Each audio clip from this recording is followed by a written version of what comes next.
El sudor frío y pegajoso me perlaba la frente al abrir el sobre.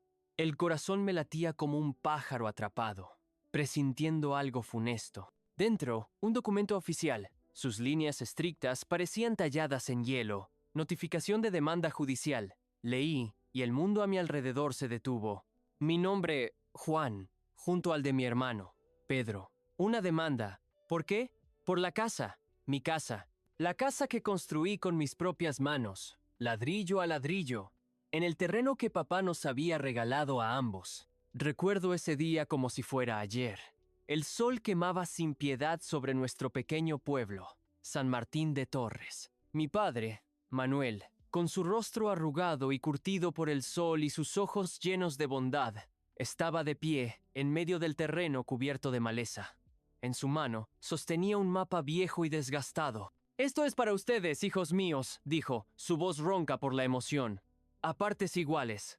Construyan sus vidas, formen sus familias. Que este pedazo de tierra sea su apoyo». Pedro y yo nos abrazamos entonces, llenos de esperanza, soñando con un futuro juntos. Pedro siempre fue el mayor, el más sensato, y yo el menor, más impulsivo y soñador. Éramos inseparables, a pesar de nuestras diferencias. Pasaron los años. Pedro se casó con Luisa, una mujer práctica y un poco distante, que nunca mostró mucha calidez. Tuvieron una hija, Carmen, una niña dulce con los ojos de su madre. Yo, en cambio, tardé en encontrar mi lugar. Me ganaba la vida con trabajos ocasionales, viajaba, pero siempre volvía a esa tierra, a la promesa hecha a mi padre. Cuando finalmente me asenté, me enamoré de Elena, una mujer de ojos brillantes y corazón bondadoso. Decidimos establecernos y construir nuestro hogar. «Juan, ¿estás seguro de que quieres invertir todos tus ahorros aquí?», preguntó Elena, mientras estábamos de pie en el terreno que sería nuestro futuro. Su mano descansaba suavemente sobre mi antebrazo. Asentí. «Esto no es solo tierra, Elena. Es una herencia. Es una promesa». Empezamos a construir. Cada ladrillo, cada tabla, pasaba por mis manos. De día trabajaba en la construcción, y por las tardes y fines de semana, en la nuestra, Elena ayudaba en todo lo que podía. Traía comida, me animaba, dibujaba bocetos de las futuras habitaciones. En esta casa no solo pusimos dinero, sino también el alma, los sueños, las esperanzas. No fue fácil. Hubo días en que me sentía agotado, pero la idea de que esta casa sería nuestra, que nuestros hijos crecerían en ella, me daba fuerzas. Pedro a veces venía, observaba cómo avanzaba el trabajo.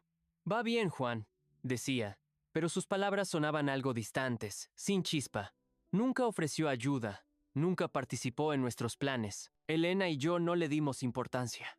Estábamos demasiado absortos en nuestra felicidad, en nuestra creación. La casa creció, hermosa, sólida, con grandes ventanales en los que se reflejaba el sol del atardecer. Plantamos un pequeño jardín. Hicimos macizos de flores. Poco después nació María, y luego el pequeño Diego. Nuestra casa se llenó de risas infantiles, del olor a pan recién horneado, de calidez y confort. Éramos felices, pero la felicidad, al parecer, era frágil. La muerte de mi padre fue el primer golpe. Se fue en silencio mientras dormía, dejando un vacío y palabras no dichas. En el funeral, Pedro se mantuvo distante. Noté que Luisa le susurraba algo al oído, y Pedro se ensombrecía cada vez más. En ese momento no le di importancia. El dolor me cegaba. Meses después de la muerte de mi padre, cuando ya casi había aceptado la pérdida, Pedro vino a verme. Estaba parado en el umbral de nuestra casa, alto, erguido, con un rostro que parecía tallado en piedra. Su mirada era fría. «Necesitamos hablar, Juan», dijo, sin mirarme a los ojos. Nos sentamos en el porche que construí el verano pasado. Elena trajo café, pero la atmósfera era tan tensa que parecía que el aire vibraba. «Papá dejó un testamento», comenzó Pedro. Su voz era grave. «Y en él dice que la tierra se divide por igual entre nosotros, incluyendo esta parte donde está tu casa». Fruncí el ceño. «Pero fue un acuerdo verbal, Pedro. Papá mismo nos dijo que era nuestra tierra, y esta casa yo la construí». «Un acuerdo verbal no tiene validez legal, Juan», respondió él. Su voz era monótona, sin rastro de emoción. Según los documentos, la tierra es común. Y ahora que papá no está, debemos dividirla por ley. Mi corazón se encogió. No podía creer lo que oía. ¿Quieres que derribe la casa? ¿O qué? Pedro negó con la cabeza. No, no hay que derribar nada, pero debes darme una compensación, por mi mitad de la tierra y por la mitad del valor de la casa. Me levanté de un salto. ¿La mitad del valor de la casa? No invertiste ni un céntimo en esta casa, Pedro. Ni un día trabajaste en ella. Todas estas piedras, todas estas tablas, son mis manos, mi dinero. Eso no importa, Juan, Luisa, que había aparecido por detrás de Pedro. Intervino de repente. Su tono era mordaz. La casa está en terreno común. Por lo tanto, también es común. Miré a Pedro, buscando en sus ojos alguna señal de comprensión, de compasión, pero solo había fría determinación. ¿Estás bromeando, Pedro? Después de todo, somos hermanos. Negocios son negocios, Juan, cortó él. Y esas palabras me golpearon el corazón como un martillo. Si no quieres hacerlo voluntariamente, lo resolveremos en los tribunales. Y así, unas semanas después, llegó esa notificación. Un papel que desgarraba no solo mi vida, sino también los delgados hilos que me unían a mi hermano. Sentí como la ira se elevaba en mí, ardiente y devoradora, pero bajo la ira se escondía el dolor de la traición, de los recuerdos destrozados, de un sueño familiar roto. Elena, al ver mi rostro, se acercó a mí. Juan, ¿qué pasó? Su voz estaba llena de preocupación. Le entregué el documento. Ella lo leyó y sus ojos se llenaron de lágrimas. ¿Cómo pudo, Juan? ¿Cómo pudo Pedro hacer esto? Las semanas siguientes fueron un tormento. Interminables consultas con abogados, montones de papeles, términos legales que me parecían extraños y hostiles. Intenté hablar con Pedro una vez más, pero él se negaba a escucharme. Luisa siempre estaba cerca. Su rostro expresaba indiferencia e incluso cierta alegría maliciosa. Piensa en los niños, Juan, me dijo uno de los abogados. Si pierdes, podrías perderlo todo, la casa, tus bienes. Esas palabras resonaban en mi cabeza. La casa, que era nuestro refugio, nuestro nido, de repente se convirtió en objeto de disputa, en causa de discordia. Dormía a ratos, atormentado por pesadillas. En ellas, Pedro estaba parado en el umbral de nuestra casa, pero ahora no era solo un hermano, sino un adversario sin rostro, exigiendo algo que era mío por derecho. Elena intentaba apoyarme, pero sentía cómo el peso de este conflicto la oprimía, afectando nuestra relación. Los niños, por fortuna, eran demasiado pequeños para entender la magnitud de lo que ocurría. Corrían por la casa, reían, jugaban, sin sospechar que su mundo podía derrumbarse en cualquier momento. El juicio. La palabra en sí misma resonaba en mis oídos como un timbre helado. Nunca pensé que me encontraría en una sala de tribunal, y mucho menos contra mi propio hermano. El primer día de la sesión, vi a Pedro. Estaba sentado frente a mí, con un traje formal, su rostro inexpresivo. Luisa, como siempre, estaba a su lado, su mirada fija en mí, llena de antipatía. No intercambiamos ni una palabra, ni una mirada. El aire entre nosotros estaba electrizado con la tensión, el viejo dolor y los nuevos resentimientos. Nuestro abogado, don Ramón, un hombre mayor y sabio con ojos cansados pero penetrantes, intentaba calmarme. Juan, lo más importante es mantener la calma. La verdad está de tu lado. ¿Pero qué verdad? La verdad legal estaba del lado de Pedro, del lado del testamento. Y la verdad de la vida, la verdad de nuestros recuerdos compartidos de la infancia, la verdad de mi trabajo, de mi amor, parecía no interesarle a nadie. Los argumentos de Pedro se basaban en los documentos. Su abogada, una mujer joven y enérgica, expuso los hechos de forma clara y concisa. La tierra es propiedad común. La casa está construida en esa tierra. Por lo tanto, la casa también es propiedad común.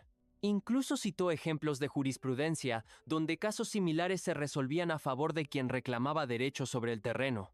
Mi abogado intentó demostrar que yo había invertido en la casa no solo mi dinero, sino también una enorme cantidad de trabajo personal, que, de hecho, era mi contribución, y Pedro no tenía derecho a la mitad de su valor. Presentó recibos, facturas de materiales, testimonios de los constructores que trabajaron conmigo. Pero todo eso eran solo palabras contra el hecho innegable. La casa estaba en un terreno que nos pertenecía a ambos.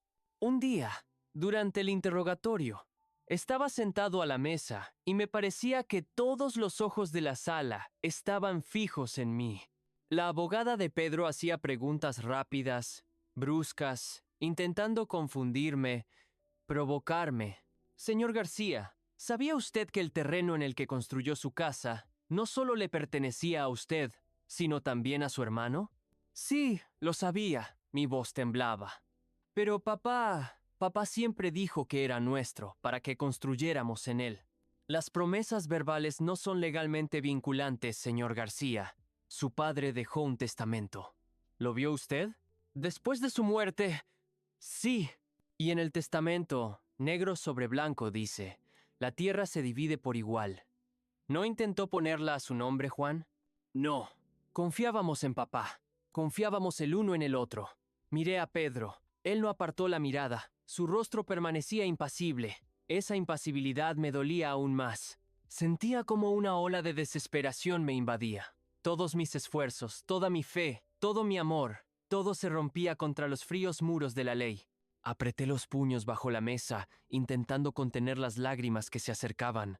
¿Cómo explicarle al juez que esta casa no era solo ladrillos y argamasa, sino una parte de mí mismo, una parte de nuestra familia? Una tarde, después de otro día agotador en el tribunal, me senté en mi taller, rodeado de las herramientas que una vez me habían ayudado a construir un sueño. Ahora me parecían extrañas, inútiles. Elena entró, se sentó a mi lado en silencio. En sus manos tenía una caja vieja, atada con una cinta descolorida. ¿Qué es esto?, pregunté, sintiendo que algo se me encogía por dentro. Ella la abrió. Dentro había fotografías antiguas. En una, Pedro y yo, apenas unos niños, con los ojos bien abiertos, de pie junto a papá en ese mismo terreno. Él nos abraza a ambos. Su rostro irradia felicidad. En otra, papá me enseña a sostener un martillo, y Pedro está al lado, observando. Y más, tantos momentos capturados en papel viejo. Momentos que ahora parecían tan lejanos, tan irreales. ¿Recuerdas, Juan?, dijo Elena suavemente. ¿Cómo contabas que papá siempre decía que lo más importante no era lo que estaba escrito en un papel, sino lo que estaba en el corazón? Asentí, y me costó respirar. ¿Recuerdas cómo decía que la familia era una fortaleza que ninguna tormenta podía derribar? Las lágrimas me nublaron los ojos. Recordé la voz de papá, sus manos cálidas, sus sabias palabras. Siempre había creído en ellas. Y ahora, esa fe se desmoronaba bajo la presión de ambiciones ajenas. Escucha, Juan. Elena puso su mano sobre la mía. Hay algo más. No quería decírtelo para no darte falsas esperanzas, pero... Ella dudó. Tu tía Inés, la hermana de tu padre. Ella era muy cercana a él. ¿Quizás sabe algo? ¿Algo que pueda ayudar? Tía Inés. Hacía mucho que no la veía. Vivía en otra ciudad, ya era muy mayor. No quería molestarla, pero ahora, con todo en juego, estaba dispuesto a aferrarme a cualquier pajita. Al día siguiente fui a ver a tía Inés. Su casa estaba llena de olores a madera vieja y hierbas. Me recibió con los brazos abiertos. Sus ojos eran tan bondadosos como los de mi padre. Le conté toda la historia, cada detalle, cada dolor. Ella escuchó atentamente, sus manos arrugadas sobre sus rodillas. Cuando terminé, ella permaneció en silencio un largo rato, mirando a la distancia. Mi hermano, Manuel, dijo finalmente. Su voz era débil, pero en ella se sentía una fuerza inquebrantable. Era un hombre de palabra, Juan. Nunca decía palabras vacías. Se levantó, se acercó a una cómoda vieja y abrió con cuidado uno de los cajones. Allí, entre encajes amarillentos y cartas antiguas, encontró una pequeña libreta desgastada. Estaba escrita con la letra pulcra de mi padre. Este es su diario, dijo tía Inés. Manuel lo llevó toda su vida. Anotaba sus pensamientos, sus sueños, sus planes. No le gustaban los notarios ni los papeles oficiales. Creía que lo más importante era la palabra dada a los seres queridos. Mi corazón latió más rápido. Tía, ¿hay algo ahí sobre la tierra? ¿Sobre la casa? Ella pasó varias páginas, su dedo deslizándose por las líneas, y de repente se detuvo. ¡Aquí está!, exclamó, y en sus ojos se encendió un brillo. Li Juan, esto es lo que escribió cuando les dio esta tierra. Tomé la libreta con manos temblorosas. La letra de papá era tan familiar. Fecha: 15 de marzo de 1998. Hoy les di a mis hijos, Juan y Pedro, la tierra cerca del barranco. Este será su cimiento. Juan, mi hijo menor, siempre soñó con una casa grande, donde hubiera mucha luz y risas. Pedro, el mayor, más pragmático, siempre quiso estabilidad. Quiero que construyan sus vidas allí, cada uno a su manera. Juan, él construirá la casa. Lo veo. Pondrá su alma en ella. Y Pedro siempre tendrá su parte de lo que le corresponda por derecho. Pero la casa que Juan construya en esta tierra le pertenecerá a él y a su familia. Esta es mi última palabra y mi deseo principal. Las últimas palabras estaban subrayadas 2 veces. Las leí una y otra vez, y las lágrimas corrían por mi rostro, calientes, abrasadoras. Esto no era solo una confirmación, era el testamento de mi padre, su verdadero deseo, escrito de su puño y letra, sin rodeos legales, pero con tanta sinceridad, con tanto amor. Era su corazón. Mi hermano siempre decía que en los tribunales solo importan los papeles, dijo tía Inés en voz baja. Pero a veces, Juan, lo que importa más es lo que queda entre las líneas, lo que viene del corazón. Esta es su voz. Y yo testifico que esta es su letra, y que siempre pensó así. Regresé a casa, sosteniendo la libreta como el tesoro más preciado. Elena la leyó. Su rostro se iluminó. Juan, esto lo cambia todo. En la siguiente sesión judicial, don Ramón presentó el diario.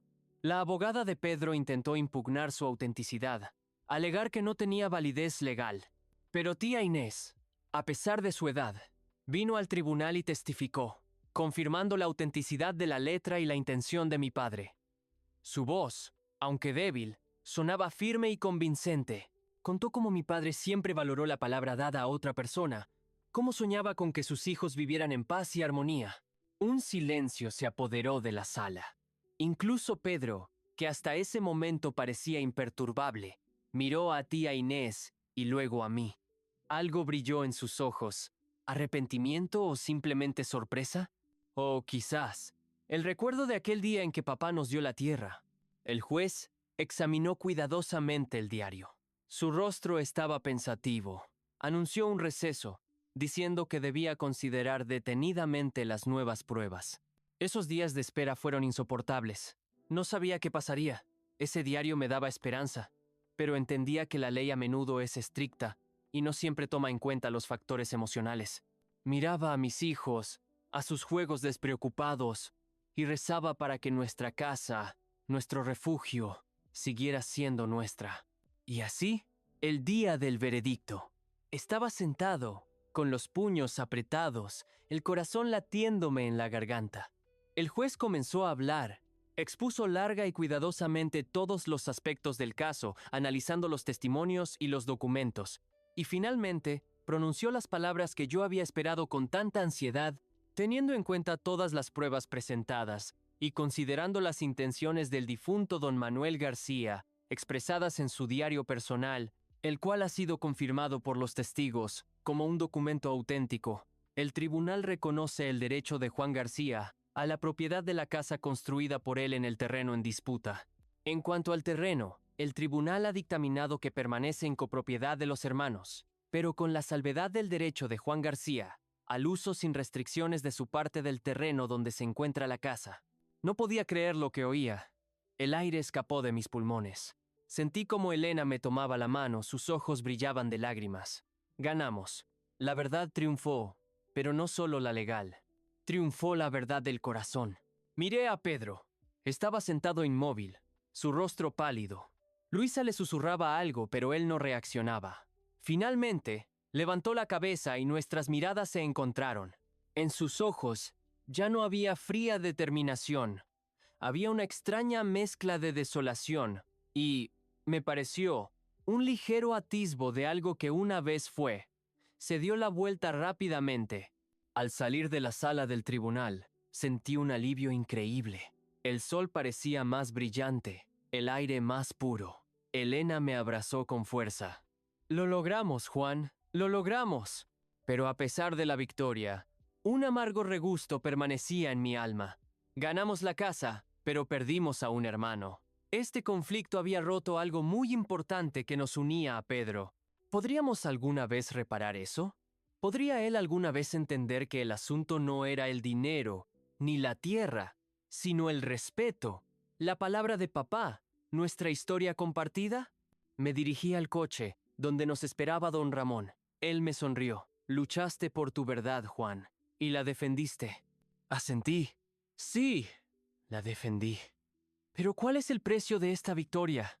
Sabía que Pedro no se rendiría tan fácilmente. Seguramente apelaría la decisión. Y aunque no lo hiciera, ¿qué pasaría después? Nuestra tierra común, que ahora se había convertido en un símbolo de discordia.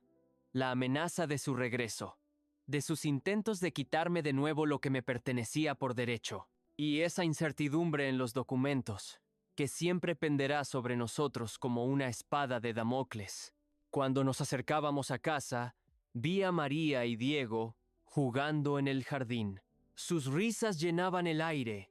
Mi casa, nuestra casa, estaba firme y segura, como siempre. Pero ahora sabía que sus paredes no solo guardaban historias de felicidad, sino también dolor y traición, y esperanza.